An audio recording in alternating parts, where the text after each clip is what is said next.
Peace and love, family. It's your boy Amari Asad with a quick little video about traits and tendencies. Why do I bring it to your attention? It's because we're mislabeling and pointing fingers and giving mistitles to certain people that is not a part of that caliber. So if you're saying somebody's toxic or a narcissist or a psychopath or so forth on so forth, but not knowing it tendencies versus an actual trait. Trait is something that's inherited.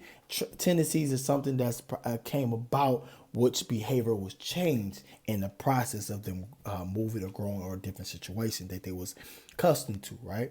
So you might have, everybody could be toxic, have toxic traits, they have toxic tendencies, but is they actually labeled their trait as a toxic? Narcissist, they have narcissisticies of tendencies, but is it a trait?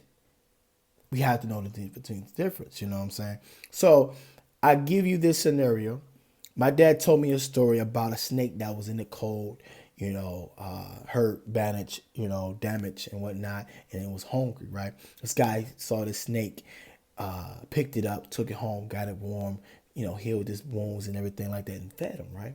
Got him all nice, cozy by the fire, and now that he got up to, he's moving around now, he's feeling better.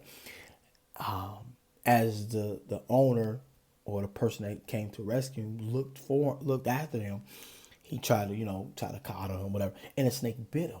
He said, "Why did you bite me?" And the snake replied and said, "You knew I was a snake when you met me." And so I bring that to your attention because some lot of people use that scenario and say, a snake will tell you a snake, But my question to you is, who told you that a snake was a bad animal or a creature? In Africa, which is in Kemet, snakes are represent, or what they was called serpents, which represent as wisdom, because the snakes are very smart and intelligent, right? So let's backpedal. You take a snake out of his habitat, his wild, right?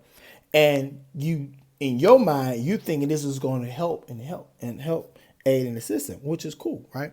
But his trait is survival, not tendencies. His trait is survival. So you took a wild animal out of his environment, and you expect him to act like you. How so? When his traits is to survive. You are opposite of what I am, and you the opposite is to what? Eat. And you don't look like me. You are opposite. So my inhabited mindset is to bite or to eat or to devour. And so you look puzzled, say, "Why you bite me?" Well, this is my trait. This is something I'm born at, So I want you guys to, dissect that trait and tendency. So a person show you their true colors, it could be a trait and it could be a tendency, but they only doing what they was taught. It could be something they was born with, conditions and things of that nature, but behavior does change. Behavior is unpredictable, right? So we have to understand why and quick to judge and label, when actuality you can't get mad at a snake for who they are, because it's not a bad thing, because that's what he was doing to protect himself, right? And some people do that in relationship. They did something to protect themselves from not getting hurt.